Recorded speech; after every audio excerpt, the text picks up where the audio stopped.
মৎস্যজীবী দলে ইলেকশন করা যায়।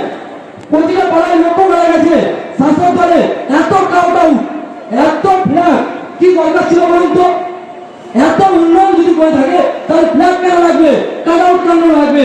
আমরা পারিনি, আমাদের কর্মীদের কাছে আমি দুঃখিত, আমরা দিতে পারিনি সেরকম যতটা লাগবে।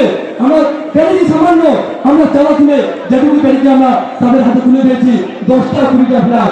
কিন্তু মানুষের মনের মধ্যে আছে ইন্ডিয়ান সেভার বন্ডে যে আবেগটা রয়েছে সেটা বিজয়ের বাইরে কিন্তু আজকে বুঝে নিচ্ছে। এই প্রোগ্রাম করার আপনাদেরকে অবগত করাই, বিজয়গঞ্জ বাজারে যারা সুবিধাপূর্ণ মানুষ তাদেরকে অবগত করাই, এই প্রোগ্রাম করার আগের দিন রাত্রেবেলা আমরা এই প্রোগ্রামে নিশ্চয়ই আপনারা জানেন একটা প্রোগ্রাম করতে গেলে কত হেডেক নিতে হয়। এই মন্দির বাজার প্রশাসন আমি যেখান থেকে রাজনীতি জীবনে পাওয়া রেখেছি এই মন্দির বাজার প্রশাসনকে আমি স্যালুট জানাবো। আমার প্রতিটা পদক্ষেপ প্রতিটা পদপদে আমাকে সহযোগ হবে, এর জন্য আমি মন্দির বাজার প্রশাসনকে আমার পক্ষ থেকে স্যালুট জানাবো। কারণ আমরা বিরোধী দল হলেও যখনই প্রশাসনের দ্বারস্থ আমি হয়েছি তখনই আমাকে প্রশাসনের তরফ থেকে আমাকে সহযোগিতার হাত বাড়িয়ে দিয়েছে।